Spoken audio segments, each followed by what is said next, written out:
بسم الله الرحمن الرحيم. نحمده ونصلي على رسوله الكريم.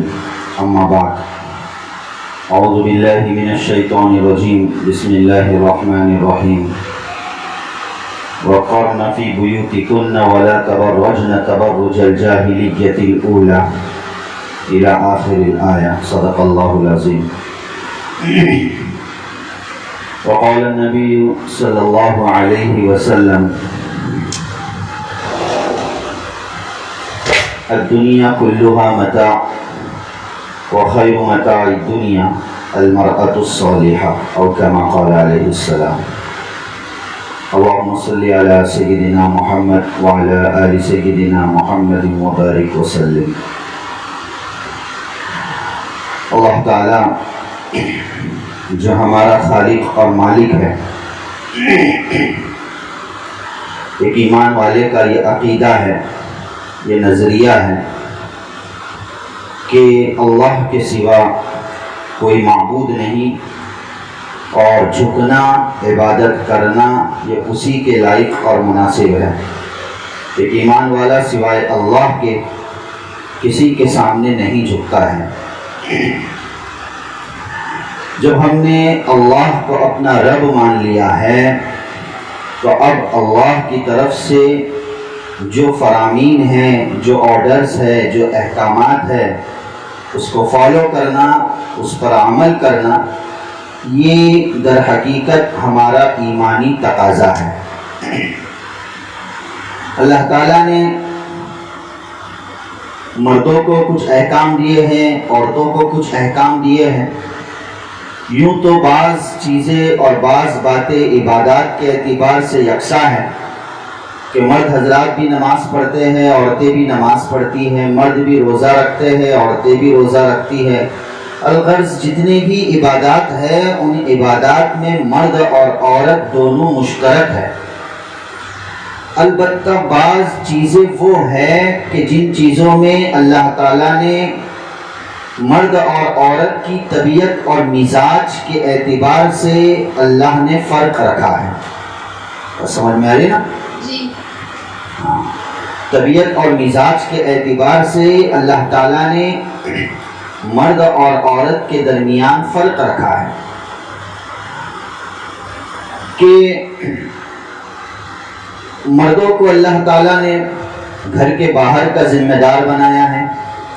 وہ ذمہ داری اور وہ بوجھ عورتوں پر اللہ نے نہیں دی ہے کہ مرد کے لیے ضروری ہے کہ وہ دانا پانی، کھانا پانی اور خرچ کی ذمہ داری اٹھائے، محنت کرے، مزدوری کرے، اپنے بیوی بچوں کے پیٹ کو پالے اور اپنے بیوی بچے کے پیٹ کو پورا کرنے کی، بھرنے کی کوشش کرے۔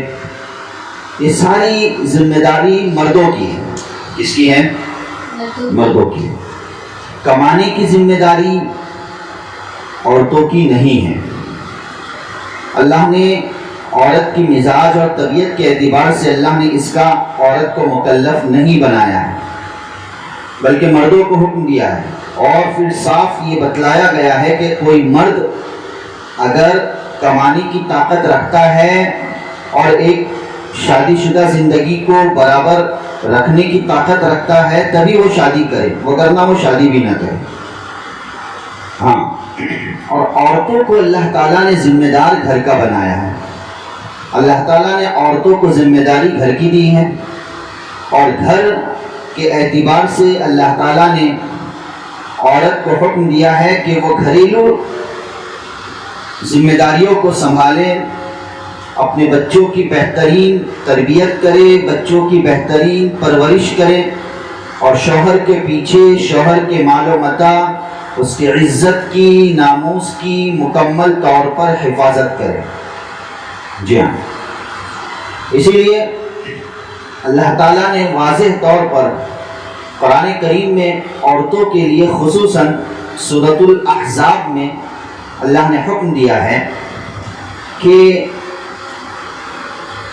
وَقَرْنَ فِي بُيُوتِكُنَّ وَلَا تَبَرَّجْنَ تَبَرُّجَ الْجَاهِلِيَّةِ الْأُولَى، کہ عورتیں اپنے گھروں کو لازم پکڑیں۔ یہ نہیں کہا قرآن کریم نے کہ عورتیں گھروں کے باہر جب چاہے جیسے چاہے جس طرح چاہے گھما کرے. قرآن کا یہ حکم نہیں. قرآن نے مردوں کے لیے کہا کہ وہ باہر نکلے اور گھر کے باہر کی ذمہ داریوں کو سنبھالے, محنت کرے, مزدوری کرے اور بڑے بڑے مشقت کے کام کرے. لیکن عورت کے لیے کہا کہ عورت تو گھر کی زینت ہے. عورت تو گھر کی کیا ہے؟ زینت ہے. اس لیے عورت کا اصل ٹھکانہ گھر کے باہر نہیں ہے, بلکہ عورت کا اصل ٹھکانہ گھر کے اندر ہے. یہ کون کہہ رہا ہے؟ جی بولیے. قرآن کہہ رہا ہے. وہ قرآن کہہ رہا ہے جس قرآن پر ہمیں ایمان رکھنا لازم اور ضروری ہے. یہ آرڈر اور یہ فیصلہ کسی مولوی اور ملا کا بنایا ہوا نہیں ہے کہ بھئی کوئی یہ کہے کہ بھئی مولویوں نے, ان ملاؤں نے دین میں تحریف کر دی اور دین کو تنگ کر دیا, نعوذ باللہ من ذالک. یہ تو اللہ کا فرمان ہے جو واضح طور پر اللہ تعالیٰ نے قرآن کریم میں ذکر فرمایا ہے کہ وَقَرْنَ فِي بُيُوتِكُنَّ, کہ عورت اپنے گھروں کو لازم پکڑے, اپنا زیادہ وقت گھر میں گزارے. عورت کا سب سے بہترین پردہ, عورت کا سب سے بہترین برقع, عورت کا سب سے بہترین حجاب اس کا اپنا گھر ہے. کیا ہے؟ گھر ہے. گھر اس کے لیے بہترین پردہ ہے. ہاں, اس کے لیے بہترین برقع ہے. وہ سب سے زیادہ سیف اور سب سے زیادہ فتنوں سے محفوظ اپنے گھر میں رہ سکتی ہے. ارے وہ ہے کہ نہیں؟ ہاں, خود کے گھر میں ہے, ذمہ داریوں میں ہے, ماشاءاللہ سرپرستوں کے سائے میں ہے. تو ظاہر ہے کہ عورت کی عزت کی حفاظت ہوتی ہے.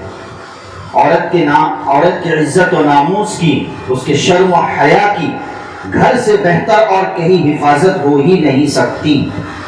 یہ قرآن کا فیصلہ ہے.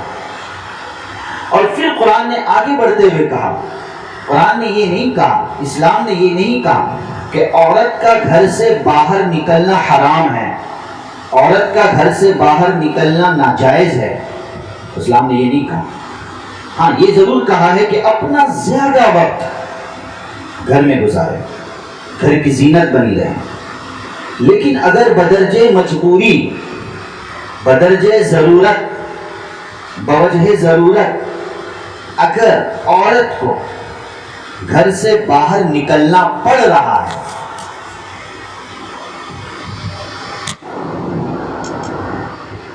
جی, تو ضرورت کی وجہ سے عورت کو گھر سے باہر نکلنا پڑ رہا ہے, تو گھر سے باہر نکلنے کا ڈھنگ اور سلیقہ, طریقہ کیا ہونا چاہیے, اس کو بھی قرآن کریم نے آگے پیش کیا ہے کہ اگر تمہیں باہر نکلنے کی نوبت آئے, چاہے یہ باہر نکلنا تمہارا تعلیم کی خاطر ہو, ایجوکیشن کی خاطر ہو, چاہے یہ باہر نکلنا تمہارا کسی ضرورت کی خاطر ہو, تو یاد رکھو اللہ نے ایک اصول اور ضابطہ یہ پیش کیا ہے کہ باہر نکلنے میں اسلامی اصول پر عمل کرتے ہوئے, عزت و ناموس کی حفاظت کرتے ہوئے گھر سے باہر نکلو.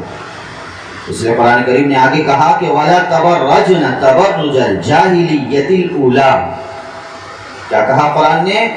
کہ زمانے جاہلیت کی طرح بن سور کر اور بناؤ سنگار کر کے گھر سے باہر نہ نکلو. ارے سمجھے گے نہیں؟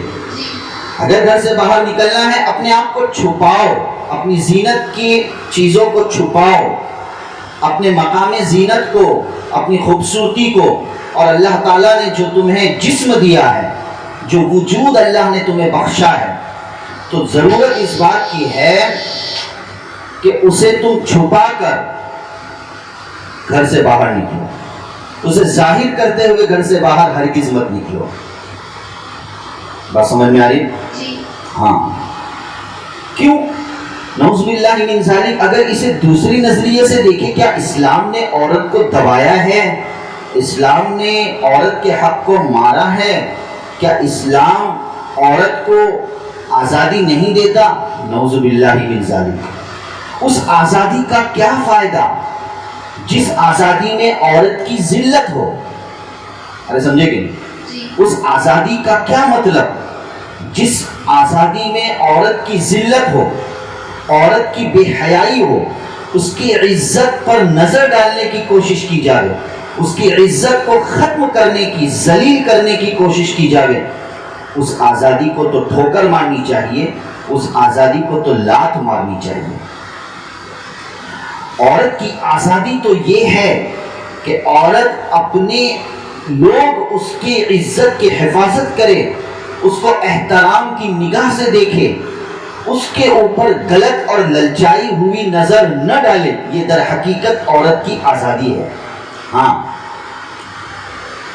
کہ جس طرح عورت گھر کے اندر سیف ہے تو گھر کے باہر نکلنے پر بھی اگر عورت سیف ہے تو اس کا سیف ہونا اور اس کا محفوظ ہونا سوائے پردے اور برقعے کے ناممکن ہے۔ بات سمجھ میں آ رہی؟ ہاں، سوائے پردے اور برقعے کے ناممکن ہے۔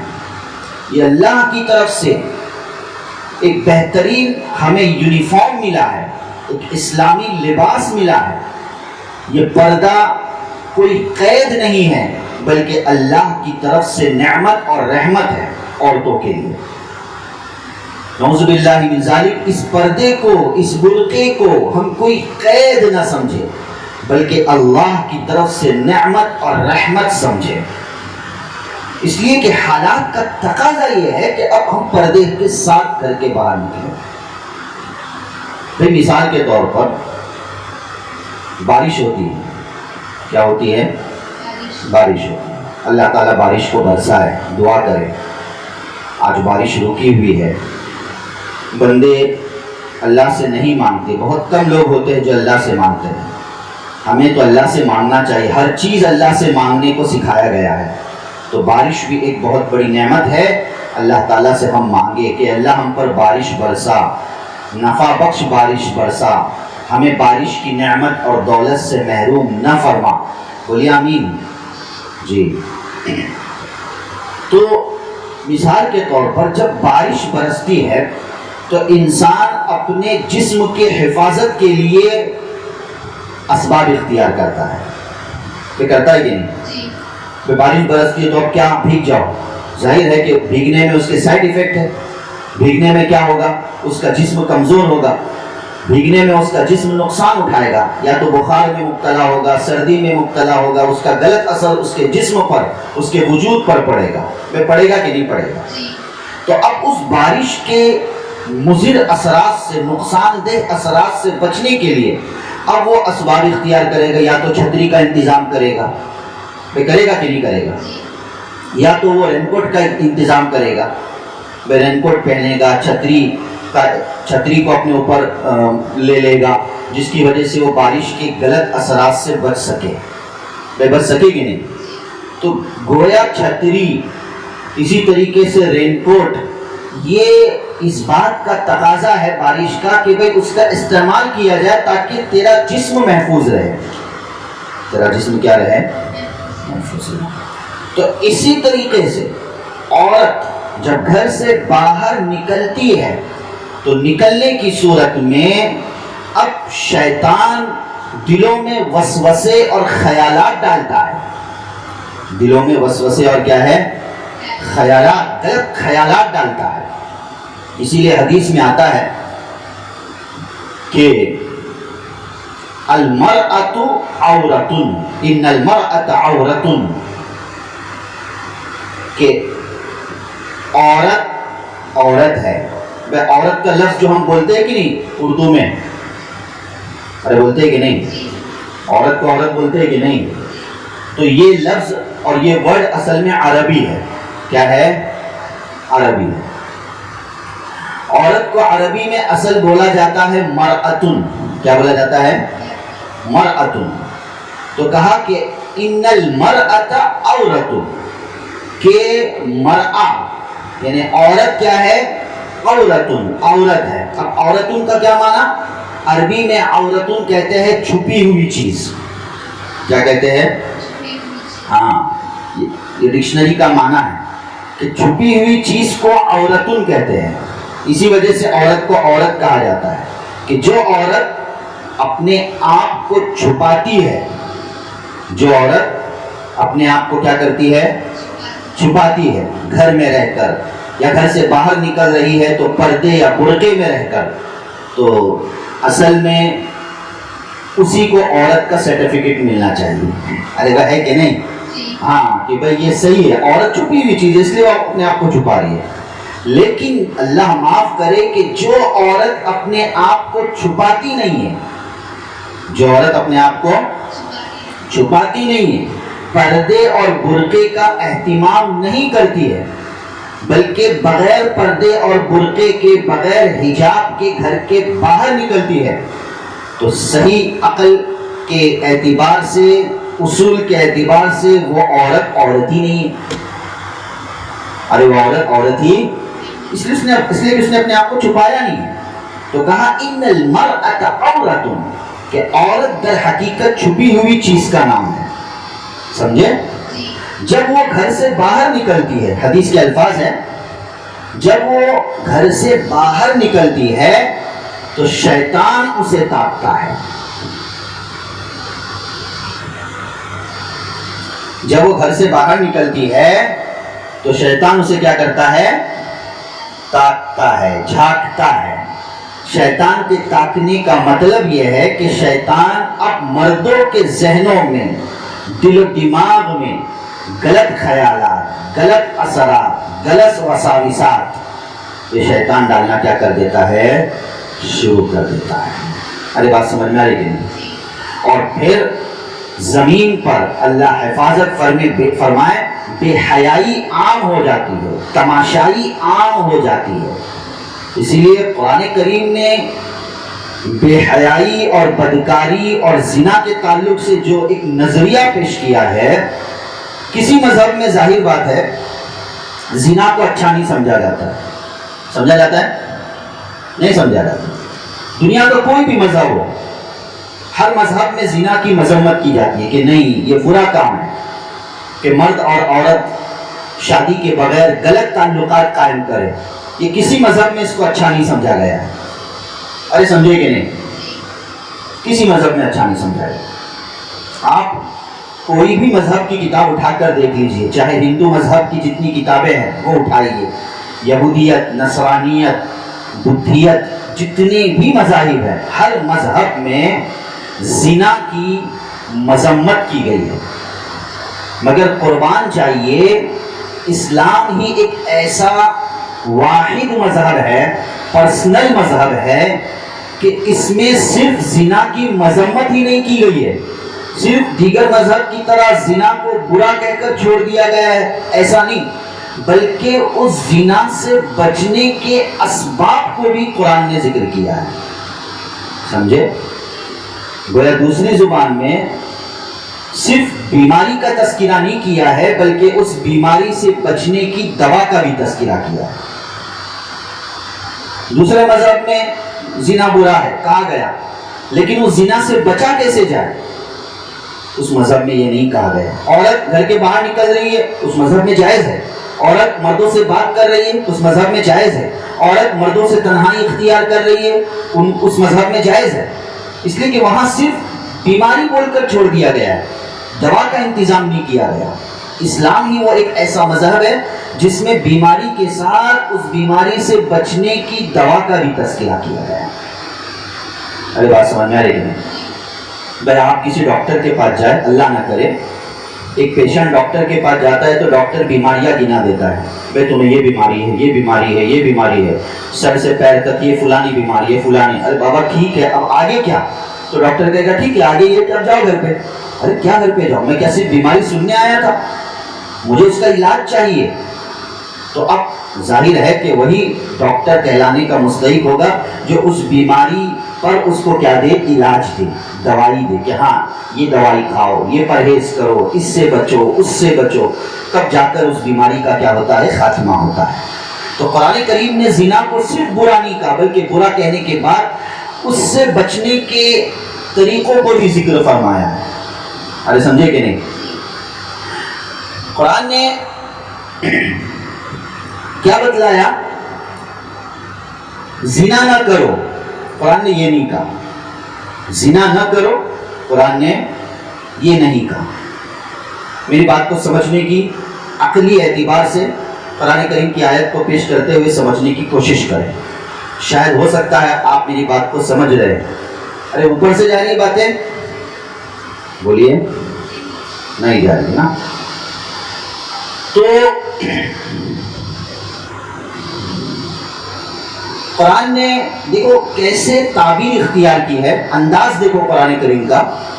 قرآن نے یہ نہیں کہا کہ زنا نہ کرو، بلکہ قرآن نے کیا کہا؟ وَلَا تَقْرَبُوا الزِّنَا، زنا کے قریب بھی مت جاؤ۔ ارے زنا کے، بولیے، قریب بھی مت جاؤ۔ ارے دونوں میں فرق ہے کہ نہیں تعبیر میں؟ ایک کہا جائے کہ زنا نہ کرو اور ایک کہا جائے کہ زنا کے قریب بھی مت جاؤ، تو دونوں میں زیادہ وزنی کون سی بات معلوم ہو رہی ہے؟ بولیے۔ ہاں، زنا کے قریب مت جاؤ۔ ارے بھائی مثال کے طور پر کسی کمرے میں سانپ ہو، کسی کمرے میں کیا ہو؟ سانپ ہو، پتا ہے کہ اس میں سانپ ہے، یقینی بات ہے۔ اب آرڈر جاری کر دیا جائے کہ بھائی ظاہر ہے کہ اس کمرے میں جو جائے گا تو وہ نقصان اٹھائے گا، وہ نقصان اٹھائے گا کہ نہیں؟ ہاں، تو اب بولنے کا کیا طریقہ کہ بھائی کمرے کے اندر داخل مت ہو ورنہ نقصان ہوگا۔ یہ اتنا ظاہر بات ہے کہ اہمیت والا آرڈر نہیں ہے۔ اس کے بالمقابل کون سا آرڈر اہمیت والا ہے کہ اس کمرے کے قریب بھی مت جاؤ، یعنی تھوڑا ڈسٹینس رکھو تو زیادہ محفوظ رہو گے۔ ارے ہے کہ نہیں؟ تو قرآن نے بتایا زنا کے اسباب کو بھی اختیار مت کرو۔ زنا کرنا تو بہت دور کی بات، یعنی ان ریزن کو اور ان چیزوں کو بھی سلیکٹ نہ کرو جو چیزیں تمہیں زنا تک پہنچا سکتی ہے، جو چیزیں اور جو باتیں تمہیں زنا کے دلدل اور کہہ لیجئے کہ اس جرم تک پہنچا سکتی ہے۔ تو ظاہر ہے کہ بے پردگی، بے پردہ ہونا، بغیر حجاب کے رہنا، بغیر برقعے کے رہنا، ظاہر ہے کہ یہ تو اسباب زنا میں شامل ہے۔ اس میں شامل ہے، اسباب زنا میں شامل ہے کہ بھئی کسی اجنبی کی بے پردہ عورت پر نظر پڑی، اب اس کے ذہن و دماغ کو، خیال کو شیطان نے بگاڑنے کی کوشش کیا اور وہ ان اسباب کو اب اختیار کرنے کی اس نے کوشش کیا جس اسباب سے وہ اس راستے تک پہنچ جائے، اس منزل تک پہنچ جائے۔ ہاں، تو ظاہر ہے کہ پردہ، برقع، حجاب یہ ایسی نعمت ہے اللہ کی جو بے حیائی کے کاموں سے معاشرے میں رکاوٹ پیدا کرتی ہے۔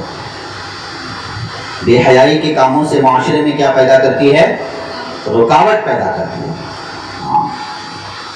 اسی لیے قرآن نے ایک قدم آگے بڑھتے ہوئے اور کہا کہ عورت اگر کسی مرد سے بات کرنے کی عورت کو نوبت آئے،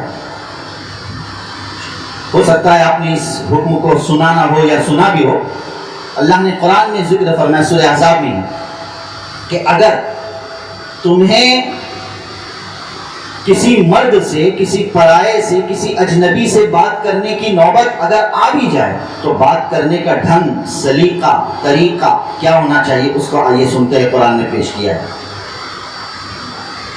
سمجھے؟ قرآن نے کیا کہا؟ فَلَا تَخْضَعْنَ بِالْقَوْلِ فَيَطْمَعَ الَّذِي فِي قَلْبِهِ مَرْضٌ، کہ اللہ نے عورت کو ایک آواز جو دی ہے، اس آواز اس کی طبیعت کے اعتبار سے ہے۔ اب مرد اور عورت کی آواز میں فرق ہے کہ نہیں؟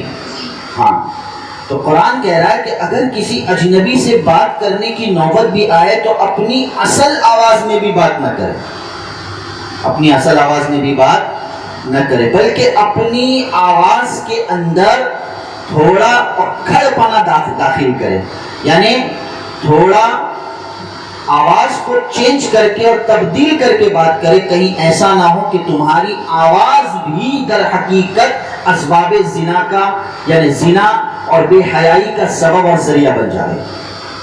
قرآن نے تو یہاں تک کہ کہا ہے تمہاری آواز بھی بے حیائی کا اور فحاشیت کا سبب اور ذریعہ نہ بن جائے. بات سمجھ میں آ رہی ہے؟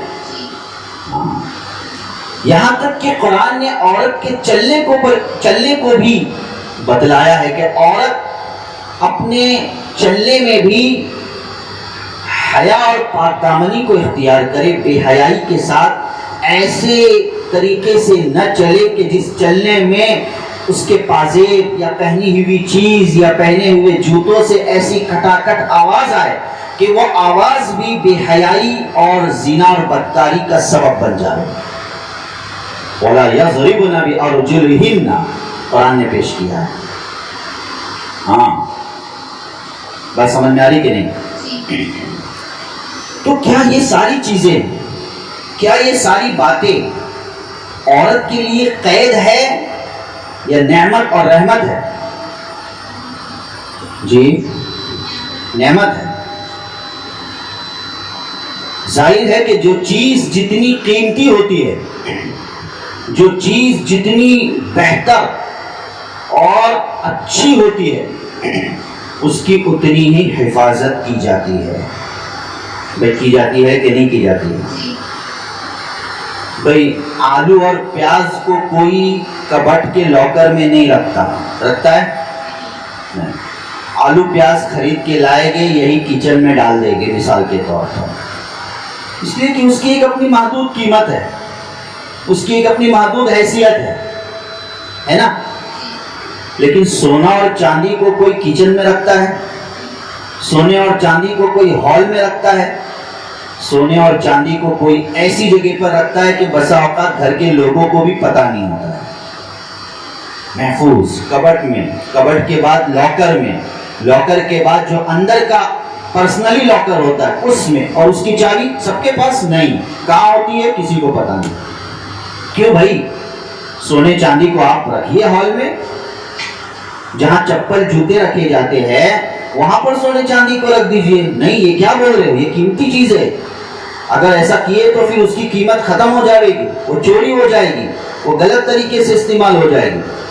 تو کیا عورت سونے چاندی سے کم ہے؟ اللہ نے تو عورت کو اس سے کئی گنا زیادہ اللہ تعالیٰ نے اس کو قیمتی بنایا ہے. کئی گنا زیادہ اللہ تعالیٰ نے عورت کو قیمتی بنایا ہے. تو عقل کا بھی تقاضا یہ ہے کہ اس کی صحیح، اس کو چھپانے کے ذریعے سے اس کی صحیح حفاظت ہو. اور کیا عورت چھپ کر دنیا میں ترقی نہیں کر سکتی ہے؟ کیا عورت چھپ کر دنیا میں تعلیمی میدان میں آگے نہیں بڑھ سکتی ہے؟ کیا اسلام یہ کہتا ہے کہ عورت صرف روٹی بنائے، عورت صرف گویا کہ ایک گھریلو خدمت انجام دے، اس کے علاوہ وہ کچھ بھی نہیں کر سکتی ہے؟ کیا اسلام عورت کی صلاحیتوں کو، اس کی قابلیت کو، اس کی ایکٹیویٹیز کو ختم کرنے کی کوشش کرتا ہے؟ ہرگز نہیں. ایسا ہرگز نہیں اسلام کہتا ہے. اسلام تو کہتا ہے کہ عورت بہت آگے بڑھے، بہت عزت کمائے، بہت ترقی کرے، تعلیمی میدان میں، ایجوکیشن کی لائن میں، ہر اعتبار سے عورت محنت کرے، لیکن اسلامی شناخت کو باقی رکھتے ہوئے، اسلامی پہچان کو باقی رکھتے ہوئے. کیا آج کے ماڈرن زمانے میں ایک طرف بعض وہ لڑکیاں ہیں، مسلمان لڑکیاں، جن لڑکیوں کا نام خدیجہ ہے، فاطمہ ہے، عائشہ ہے، اور بہتر سے بہتر اسلامی نام ہے، لیکن اس نام کا کوئی اثر ان کی زندگی پر محسوس نہیں ہوتا ہے، اور ایسے ہی فحاشیت کی آزادانہ فریڈم زندگی گزارتی ہے، نہ اسے پردے کا احساس، برقعے کا احساس، دوپٹے کا احساس، کسی چیز کا احساس نہیں. مگر دوسری طرف بعض عائشہ، فاطمہ، خدیجہ، اسلام کی شہزادیاں وہ بھی ہے جو ماشاءاللہ ایسی ترقی کر رہی ہے، ایسا گریجویشن کر رہی ہے، لیکن مجال کیا ہے کہ کوئی اس کے جسم کے حصے کو دیکھ سکے. سر کا پا مکمل ملبوس، مستور، اپنے آپ کو چھپائی ہوئی، لیکن تعلیمی میدان میں، ترقی کے میدان میں آگے بڑھی ہوئی ہے کہ نہیں؟ کتنی لڑکیاں ہیں ماشاءاللہ. اب موقع نہیں کہ میں اس کی مثالیں دوں آپ کے سامنے. کتنی بچیاں ہیں جو اللہ کے فضل و کرم سے دینی پہچان میں رہ کر اچھے سے اچھا گریجویشن کر رہی ہے، اچھے سے اچھی تعلیم حاصل کر رہی ہے. ہمارا یہ مدرسہ ہی دیکھ لیجئے، لڑکیوں کا مدرسہ، کیا اس مدرسے میں آج تک کبھی بچیوں کو یہ بتلایا گیا؟ آپ پوچھ لیجئے کہ نہیں اسکول اور کالج میں تم لوگوں کو نہیں جانا ہے، بس تم خالی مدرسے کی تعلیم حاصل کرو اور بس یہیں پر تم پڑھتے رہو، اسکول میں جانا تمہارے لیے جائز نہیں، ہرگز نہیں۔ بلکہ ماشاءاللہ ہماری یہ طالبات، ہماری یہ بچیاں اسکول کے اعتبار سے اچھی کامیابی حاصل کرتی ہے، ہائی فائی گریجویشن حاصل کرتی ہے، لیکن اپنے پردے اور برقعے کی حفاظت کے ساتھ ہیں۔ یہ پردہ اور برقع ان کو ترقی کے لیے رکاوٹ نہیں بنا، مانے نہیں بنا، آڑے نہیں آیا۔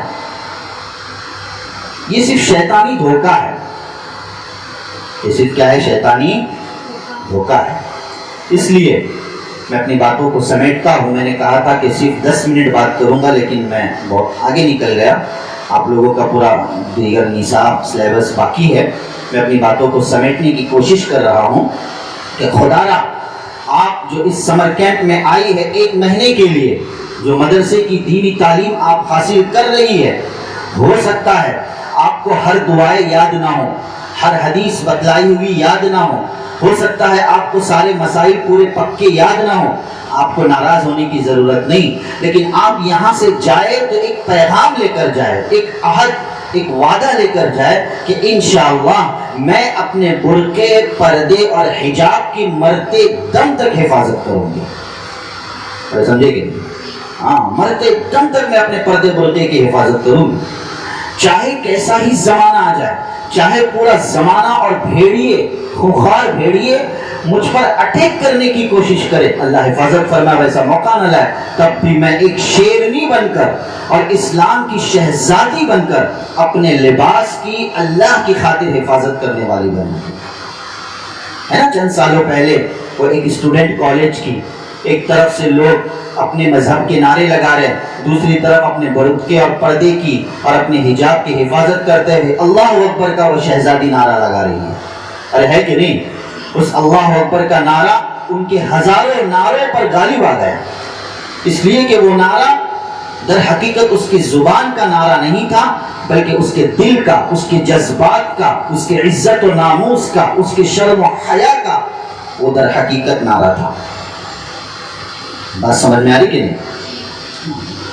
تو آپ اس میسج کو عام کیجئے، خود بھی اس پر عمل کریں، اپنے ماؤں بہنوں کو، اپنے سہیلیوں کو، اپنے ساتھیوں کو اس کو بتائیں کہ پردہ قید نہیں ہے، اللہ کی نعمت ہے، اللہ کی رحمت ہے، ہم جہاں بھی ہو پردے کے ساتھ میں ہو، یہ اسلامی اللہ کا حکم ہے۔ بس سمجھ میں آ رہی ہے؟ ہاں، اس لیے آج حال یہ ہوتا، اللہ معاف فرمائے، پردے برقع پہنتی بعض لوگوں نے، بعض عورتوں نے عجیب پردے کے ساتھ کھلواڑ کیا ہے، برقعے کے ساتھ کھلواڑ کیا ہے۔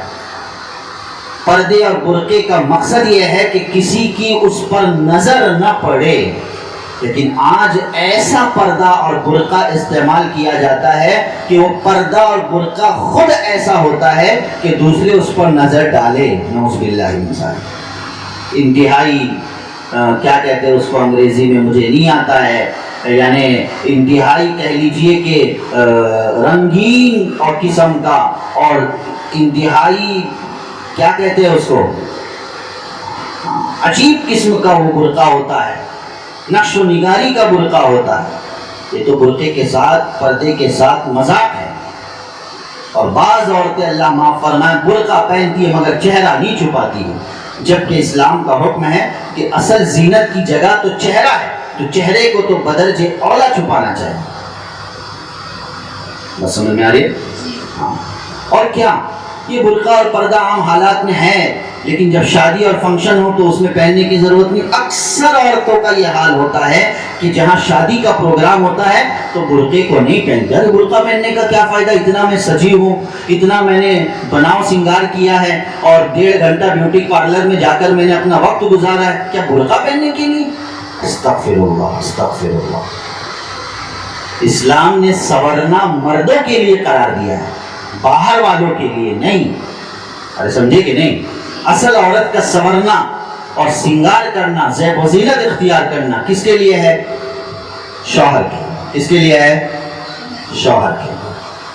اس لیے خاص اس کو نعمت سمجھے، اللہ تعالیٰ کی رحمت اترے گی انشاءاللہ العزیز۔ وگرنہ آج حالات ایسے ہے، آپ کو پتہ ہے نا کیسے آج حالات ہے، کس طریقے سے اسلام کو بگاڑنے کی، اسلامی تعلیمات کو خراب کرنے کی فکر اور کوشش کی جا رہی ہے۔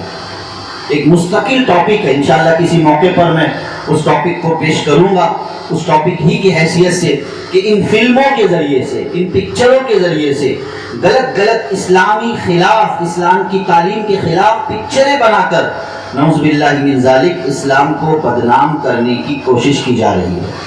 ہاں کہ بھئی یہ پردہ دے کر، برقع دے کر عورت کی ترقی کو اسلام ختم کرتا ہے، نعوذ باللہ من ذالک، ایسی باتیں اور چیزیں پکچروں میں دکھائی جا رہی ہیں۔ حالانکہ ایسی بات نہیں ہے، یہ پردہ برقع عورت کا زیور ہے، عورت کی زینت ہے، جسے ہر حال میں سلامت رکھنا۔ ایک صحابیہ،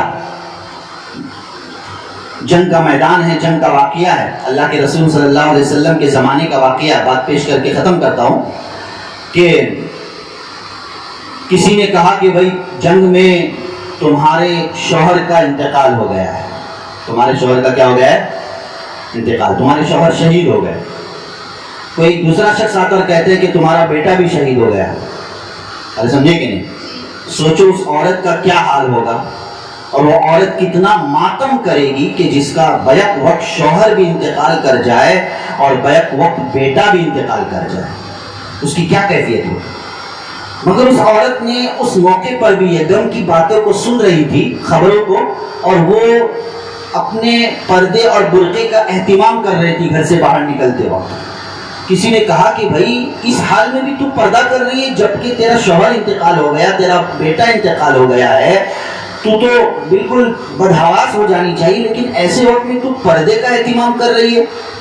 تو اس عورت نے کیا بہترین جواب دیا ہے کہ کہا کہ ہاں میرا شوہر چلا گیا، میرا بیٹا چلا گیا، لیکن میری شرم و حیا نہیں چلی گئی، میری شرم و حیا تو مرنے تک باقی رہے گی، اور یہ اللہ کی میرے لیے بہت بڑی نعمت ہے۔ سبحان اللہ۔ ایسا جواب دینے والی ہر قوم کی بیٹی بننی چاہیے، اور اپنے پردے کی، برقعے کی حفاظت کرنی چاہیے انشاءاللہ العزیز۔ تو اس کا اہتمام کریں گے انشاءاللہ۔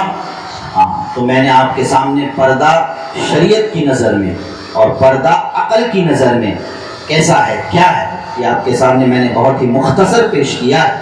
اللہ تعالیٰ سمجھ کی توفیق نصیب فرمائیں، آمین یا رب العالمین۔ وآخر دعوانا الحمدللہ۔